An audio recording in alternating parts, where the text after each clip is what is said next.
Welcome to the Radical Rhythm Podcast. I'm Dr. Tony Bear. And in this episode, I am going to do this one solo. I want to take a look at many of the topics we looked at in 2021, including passion and sexual fantasies and aging, and put it all together in this episode called The Pleasure Dome.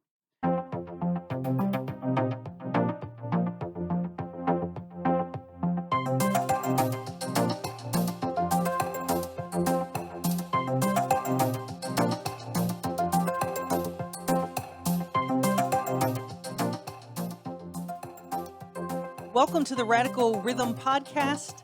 This has been created for those of us that love radical women who live perhaps by the rules, but also question and challenge the status quo.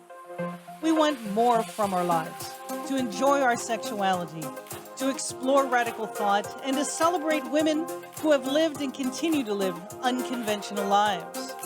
Hi, I'm Dr. Tony Bear, sexologist, educator, activist, and definitely a radical woman.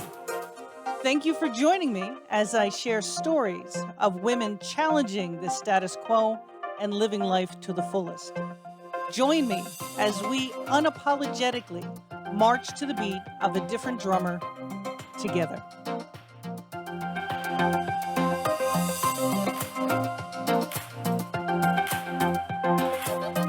A women created pleasure dome might seem very odd to you.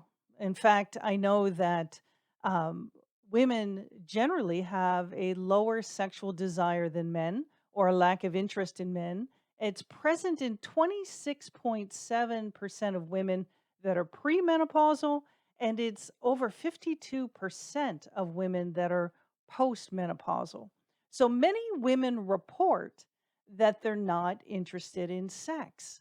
So, why would I want to create a pleasure dome? Well, to combat all those messages that we received as children and adolescents that boys only want one thing. I specifically remember my father telling me that I could not play like little league football when I was in elementary school. He said, Tony, there's a difference between boys and girls, and you just don't know it yet.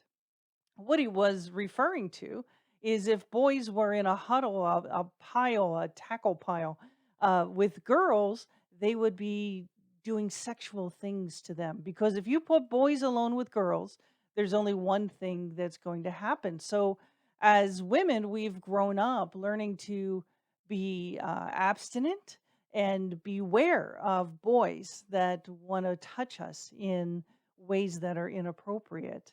And we have to combat those messages from a young person. We're taught to hate our bodies. We're raised that female sexual pleasure isn't as important and that we shouldn't speak up.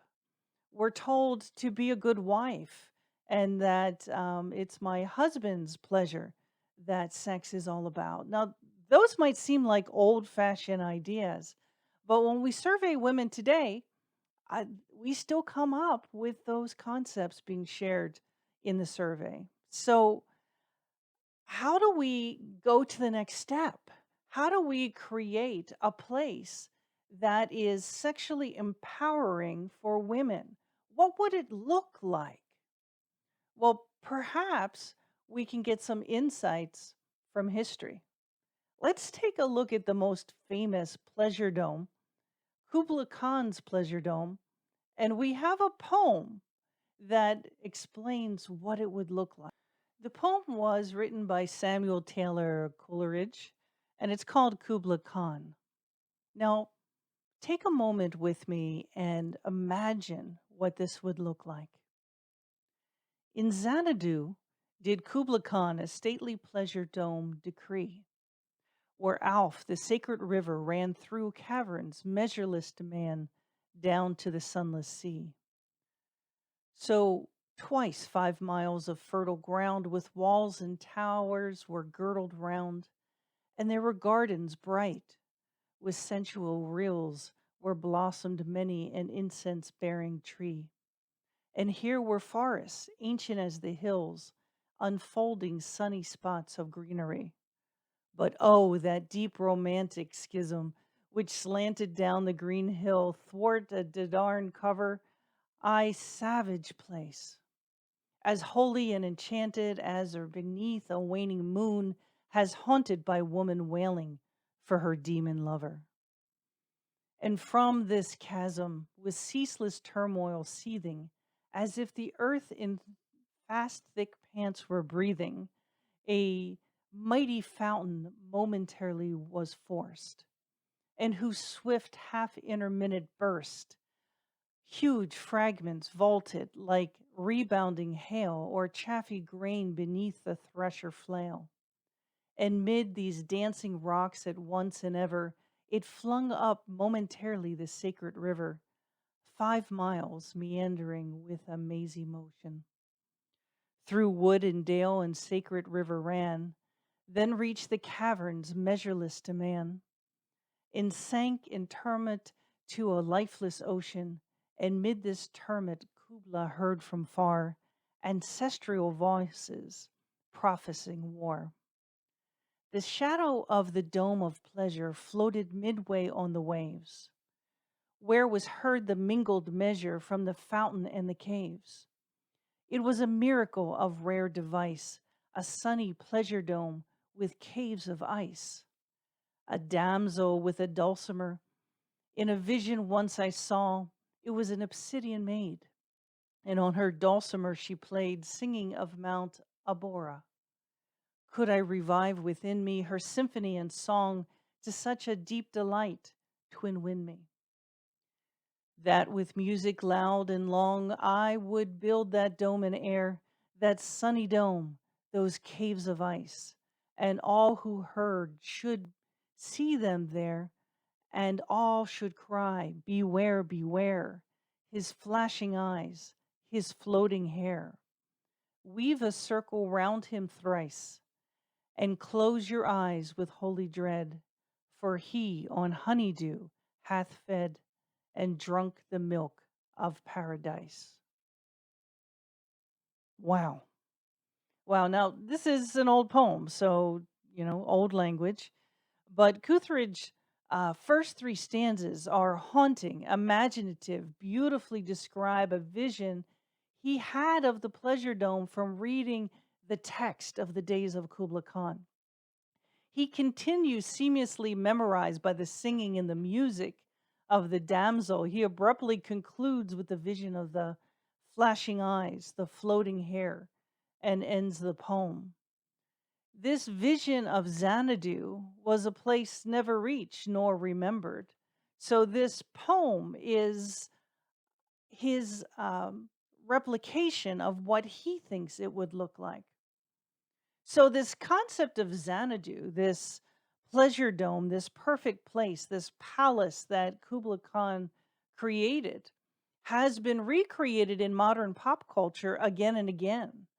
From the 1980s movie written by the monstrous New Jersey Mall, once called Xanadu, now it's called The American Dream. The concept of Xanadu has resulted in large plans, actually, most of the time, gone south. Kublai Khan constructed his dome building for pleasure with concubines and recreation on the banks of the Alf River, which did run through a series of caves so vast that no one could ever measure them, and then down to an underground sea. All of the modern projects were created by men trying to recreate what Kublai Khan created as his pleasure dome and what it would look like for his pleasure. But what if a woman constructed a pleasure dome, her Xanadu? What would it look like? Now, I've studied women's fantasies and I've shared them in previous episodes, and they consist of threesomes and same sex encounters, dominance, anonymous sex, exhibitionism, rough sex, getting paid for sex, and sex toys. However, I believe women really want more than that. I believe that asking what are your sexual fantasies in a survey um, is different than asking what would your pleasure dome look like. And because of that, I want to share an experience I had with over 100 women in a campground that was private, sex positive, clothing optional. And I want to describe what they created and what they said after the experience. I talked to women about what was so special. Um, what was, people were saying, I have no words for this event, or this was transformative. And I was trying to get to the bottom of what did this pleasure dome create for you? What did it do? And again, I heard I was able to be authentic or I was authentically me, which made me think, well, it must mean that out in mainstream society, we have a difficult time being authentically who we are. We're being non authentic, right? Or unauthentic. And when I asked further, like, what are we exactly talking about? There's like, well, I could be me. Um, and when I looked into the research, I saw, there's a term called sexual agency. And I think that's what most of the women were referring to. Sexual agency can include the ability to participate or decline sexual activity that presents itself in everyday society, types of encounters that folks are looking for were not or are not available. The right to choose how you're going to define yourself sexually and how you can change that from moment to moment or encounter to encounter, whether you define yourself as gay, straight, fluid, bisexual, asexual, it doesn't matter. Um, yes means yes and no means no, and whatever presents itself, if you feel like that's what you want to try, you do it. The right to choose your gender. And again, gender is fluid. You could identify as male, female. It doesn't matter what your sexual identification at birth was, right? The ability to choose safe sex or not, the ability to use birth control or not. The authentically being yourself means different things to different individual. It includes the right to change your mind right in the middle of a sexual act.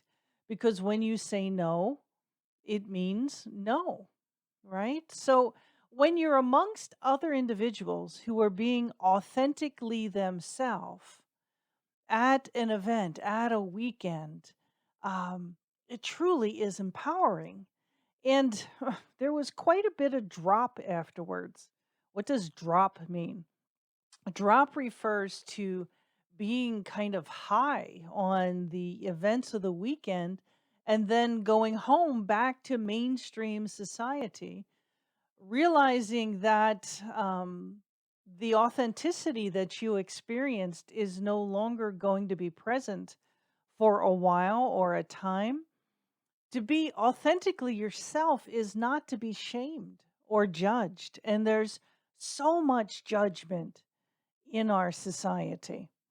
Um, to have an authentic experience is to have um, the ability to create the fantasy that you desire, um, that you've always wanted. I mean, I have thought about my sexual nirvana for a lifetime, and I've had to keep it a secret for fear that I would be judged. My pleasure dome or Xanadu would be to be able to do what I want with whom I want when I want for how long I want. It sounds totally unreasonable. Um, I lived in a fantasy world in my head, satisfying my needs through my imagination. All of my imaginary partners consented enthusiastically and wanted to visit again and explore together. In my mind, I had a perfectly built pleasure dome, and my sexual partners worshiped my body and being. Well, imagine if you actually had an opportunity to experience that type of environment. Now, some of you are listening and saying, this has nothing to do with the way that I want to live. I have no desire for multiple partners or multiple sexual encounters, and that's fine. Um, the quest today on this podcast is to try to figure out what women would construct. And would women construct a pleasure dome with concubines or not concubines? What is the difference historically between what a um, perfect sexual environment be like, and have women limited their ideas because of the stigma, the shame, and it's even limited within our brains. For example, when I interviewed men and women in their early 20s a few decades ago, I asked what their first sexual thoughts were, their first sexual fantasies. And most individuals who identified as male said that those first fantasies were of genitalia and sex and the sex act, where most of the females identified relationships and love and commitment. Well, what if you're born into a body such as myself, who is female identified, and I have those same thoughts that most young men have? Does that mean that I am male in a female body? Does it mean that these are the ideas and fantasies I have, and society is trying to limit those? What about yourself? The second most frequent word used in interviewing women after this event was the word freedom. They felt free. They felt the ability to authentically be themselves, but free to make the choice, as I said, without judgment or shame. And that freedom, you know, sometimes it's not men or a patriarchal society that stigmatizes us for our sexual freedom. It's other women. The whole idea of slut shaming, calling a woman a slut because she has multiple partners or sleeps unmarried with somebody, all comes from competition and jealousy and envy and a moral kind of judgment over someone else's behavior, which comes from a poor self esteem within oneself. And at this event, this freedom to be me, freedom to express oneself. And this doesn't just mean sexually with multiple partners. For some, it was to be asexual. The freedom to explore something that feels empowering to them. One person shared a story with me. They have self esteem issues and body size issues.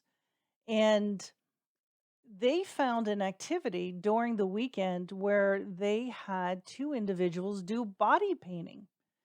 And it was a big step for them because of how insecure they felt about their body. And the two women that painted her um, were artists, and they were given the freedom to express how they felt through art, through paint on skin and body. And the person receiving the painting on their body had a sensual touch with the brush and a feeling of being beautiful and being complimented by different individuals as they walked around partially naked, if not fully naked, with body paints on them. So that freedom is something that was felt.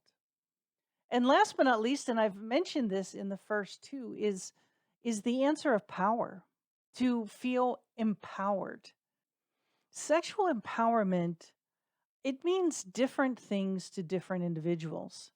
It could mean claiming one's rights, claiming one's authority over one's body, the right to be intimate however we like. It might be playing with power with somebody else, being dominant, being submissive, switching back and forth. As I said, it means different things to different people, and the weekend was fluid. So you felt powerful in establishing what you wanted at any moment and the freedom to choose and change over time. The freedom and the authenticity complemented the empowerment kind of function of the entire weekend.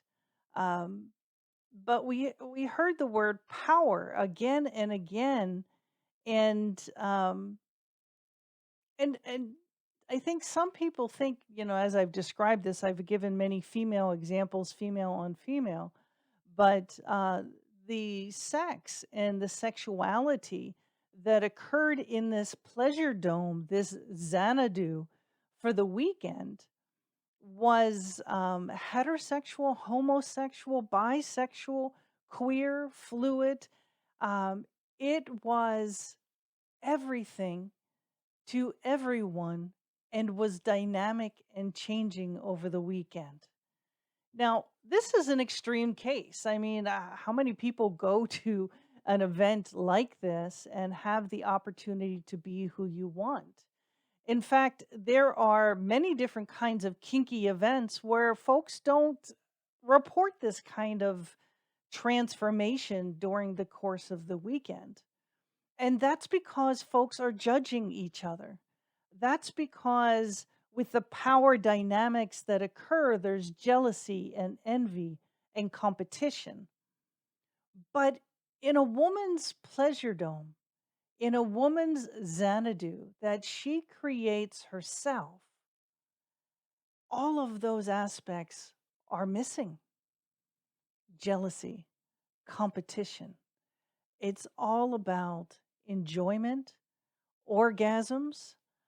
Most women report in day to day mainstream society that orgasms are not frequently experienced through their sexuality at home.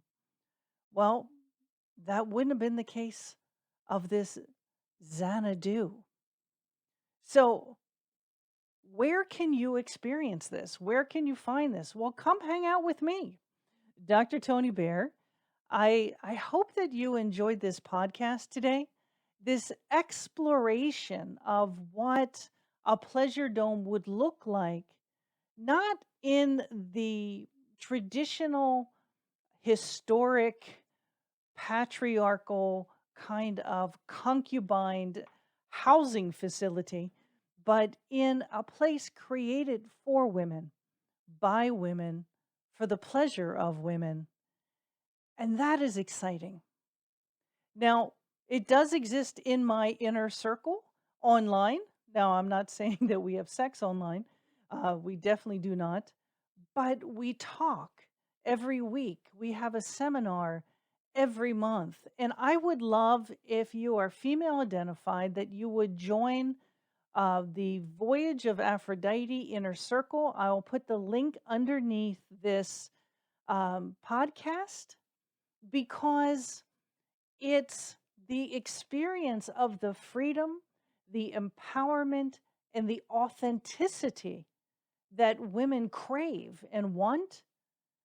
And I would love to create that atmosphere for you to help you discover who you are, where you want to go, and how you want to bring more joy to your life. Thank you so much for listening today. I'll see you in the next podcast in a few weeks. I appreciate you listening. Drop a comment below. I love to read your comments about the episode. See you next week. And don't let anyone dim your shine.